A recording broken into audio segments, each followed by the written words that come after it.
Sa first video yung part 1 ng trading course, pinag-aralan natin ang basic idea ng trading, investing, market trends, and market cycles para magkaroon tayo ng foundation kung ano ang nangyayari sa market. Now, ang pag-aaralan natin ay ang mga uri ng trading style na ginagamit ng iba't ibang traders. Alam na natin ang basic concept ng trading. Bibili ka sa murang halaga at ibebenta mo sa mas mataas na halaga sa maikling panahon. Easy. Pero maraming uri ng trading strategy na pwede natin pagpilian. Bawat trader may kanya-kanyang preference na style, depende sa kanilang availability. In this video, matutuklasan mo kung ano bang trading strategies ang naaangkop sa'yo. First, let's talk about day trading. So, what is day trading? Ito yung paraan ng pagtitrade sa loob lamang ng isang araw. Halimbawa, si Juan ay isang day trader. Bibili siya ng asset ngayon at pagkalipas ng isang oras o 2 oras, ibebenta niya na ito. It means, sa maikling panahon, nagawa ni Juan makapag-profit sa market. Easy money. Parang napakadali pero in reality, hindi. Ang day trading ay nababagay lamang sa mga experienced trader. Pero maraming mga baguhang mga traders ngayon ang pinapasok na din ito.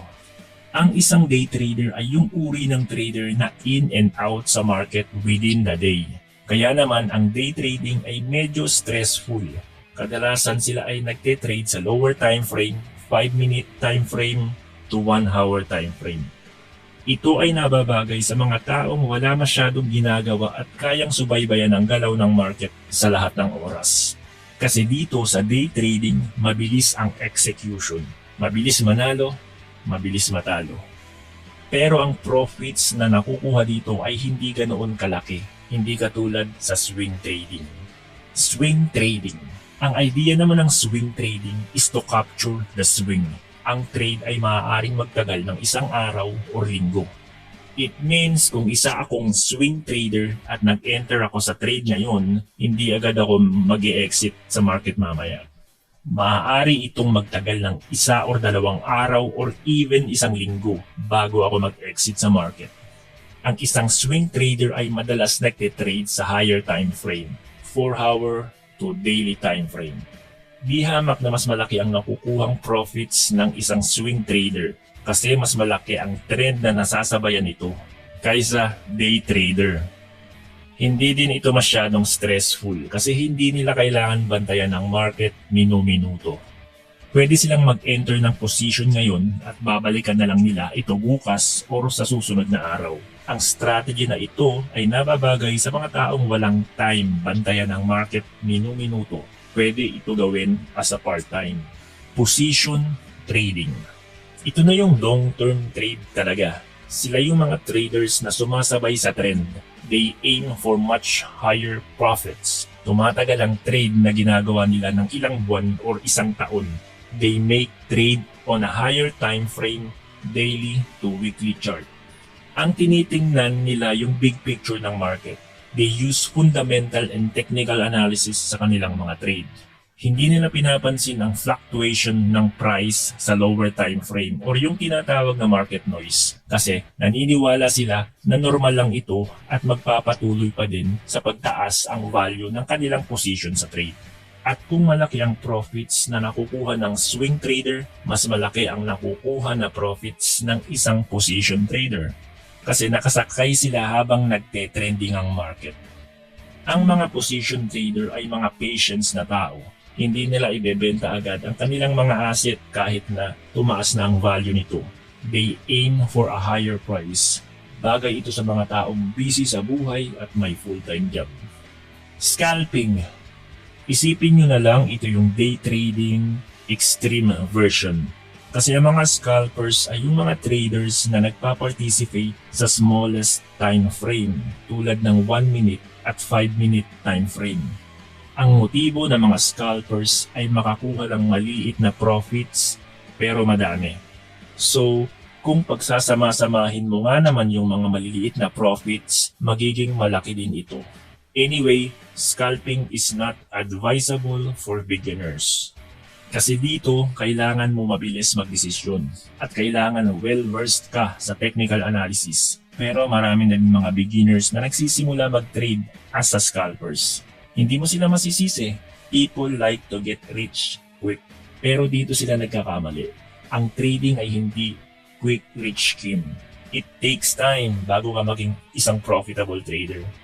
Sa panahon ngayon, lalo na sa crypto, pwede naman talaga maging scalper ang mga beginners. Mas mapapabilis nga ang experience na makukuha nila pag scalping ang style na gagawin nila. But they have to pay a higher price. Kagaya nga ng sinabi ko, kailangan well-versed ka sa technical analysis. Kung wala ka pang alam sa technical analysis at pinasok mo ang scalping, hindi trader ang tawag sa'yo. You are a certified gambler. Ito yung 4 na style ng pagtitrade. May kanya-kanya silang pros and cons. May mga taong nababagay sa day trading at meron din naman sa swing trading. Nagbabase ito sa personalidad at sitwasyon ng isang tao. Kung may full-time job ka at gusto mo mag-trade, then pwede ka magsimula sa swing trading. Kung wala ka namang ginagawa at nakatambay ka lang sa bahay nyo at marami kang pera, then you can start day trading. Although ang course na ito ay pang trading, importante din malaman nyo ang basic ng investing strategy. Kaya sinama ko na rin ito dito. Kasi karamihan ng mga successful traders, may mga investment din yan na nakatago. Ang pinaka-common na strategy sa investing ay yung tinatawag na diversification. So ano ang ibig sabihin nito? Madali lang, it means don't keep all your eggs in one basket. Ibig sabihin kung mag-i-invest ka sa isang bagay, sabihin natin nag-invest ka sa stocks. Lahat ng pera mo nilagay mo sa stock. Nagkaroon ng market crash. Bumagsak ang value ng stock, dinalugi ka kasi sa isang asset class ka lang nag-invest. Ang idea ng diversification ay i-diversify ang pera mo sa iba't ibang asset class, meaning nakakalat yung investment mo. Ganito yung example, sabihin natin mayroon kang $100,000 at gusto mo mag-invest.